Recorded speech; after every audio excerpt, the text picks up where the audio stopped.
Luke, you've just been introduced as a very happy Luke Williams. Are you a very happy Luke Williams? Yeah, I think I don't think I've got any right to be disappointed tonight. I thought the performance was very, very good.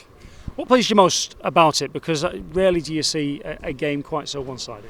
Well, I think that when the opposition try to, suffocate their half of the pitch, which is a good tactic away from home.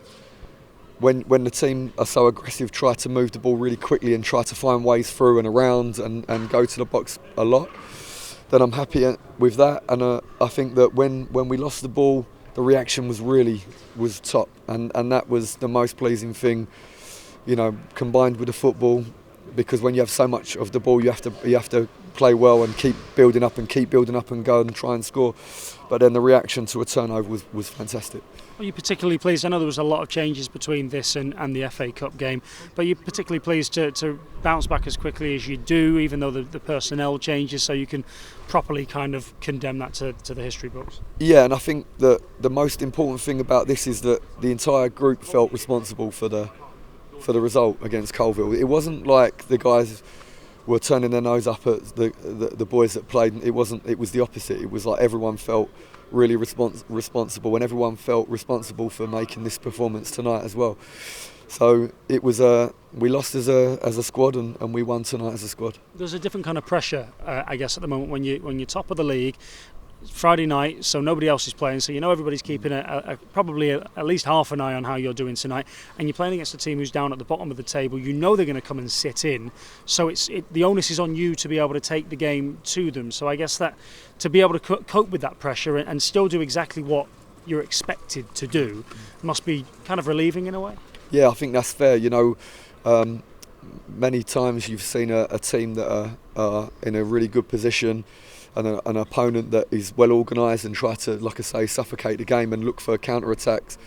And you have to manage that, and that's not easy. And anyone who's been in that situation will tell you it's really, really not easy. So when the guys, really concentrated and didn't make mistakes in the build-up and then react so well when we lose the ball in the final third, then it was brilliant. And of course, if we don't perform well tonight and we slip up, and then we motivate our opponents to try to make a great performance tomorrow. But now with this result plan first, then potentially we put extra pressure on the guys around us. A word for Ruben Rodriguez, who was at his very best tonight. I know he has the penalty saved, but his goal's magnificent and worthy man of the match. Yeah, one word: spectacular, really. And I think that when Ruben is doing so many things for the team with discipline, with defensive understanding of his role, when you're that creative, then and you bring that side, then for the staff and for the other players, we love him for that.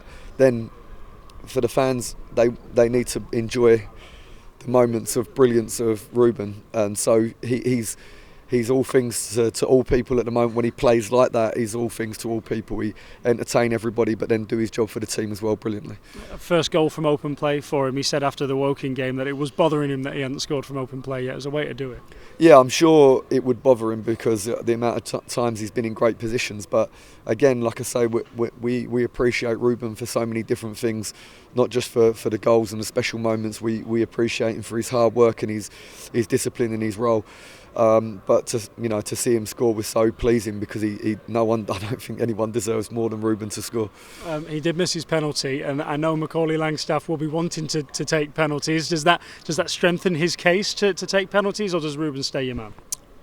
I think they'll have a hard job getting the ball off him from a penalty, and I think that the other players, they love Ruben and they back him to score, and anyone can miss a penalty. The best players in the world have missed penalties, so we'll see, but I'll leave that down to them if they want to have a discussion over who takes the next one. What a luxury you have, in the sense that you've got Macaulay Langstaff, who gets his goal as he always seems to, and moves on to 16 for the season, but Kedwin Scott as well, who's averaging basically a goal every other game. That's his 7th of the season. It's a wonderful luxury you have. Yeah, and then Ruben tonight scored and could have scored 2, and then Sam Austin comes on the pitch. He scored 2 in the last game, so we need to keep the guys hungry to score. And like I've said to the players and to you guys many times, it's about those players being prepared to go into the places to miss. You see Adam Chickson flying in at the far post trying to score again desperately in the last few moments. and we need them to stay in that mindset where they're prepared to go into the box and miss. Do you give them a weekend off now, or how do you? That was a no. How do you prepare them for Tuesday? No, I think that the players will certainly won't have the weekend off, but it's a strange feeling to not be playing Saturday at 3:00. You going to a game? Yeah, possibly go to a game if depending. We need to make sure that we have time to get there after we made the training session is the most important thing, because some of the players obviously didn't play too many minutes and they need to train a little bit more.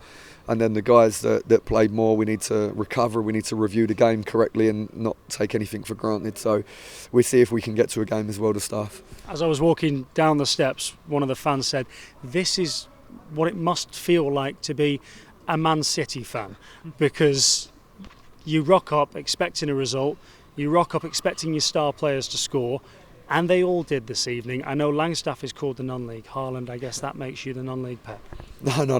But I mean, Manchester City, the best team on the planet, I think, and really, the Man City are there as an inspiration to many people, and us included. We love watching them and other top sides, but Manchester City, of course, at the moment are spectacular. We are trying to do our thing as well as we possibly can, and just only concentrate on trying to be the best team we can at our level. Okay, Pep, thanks for your time.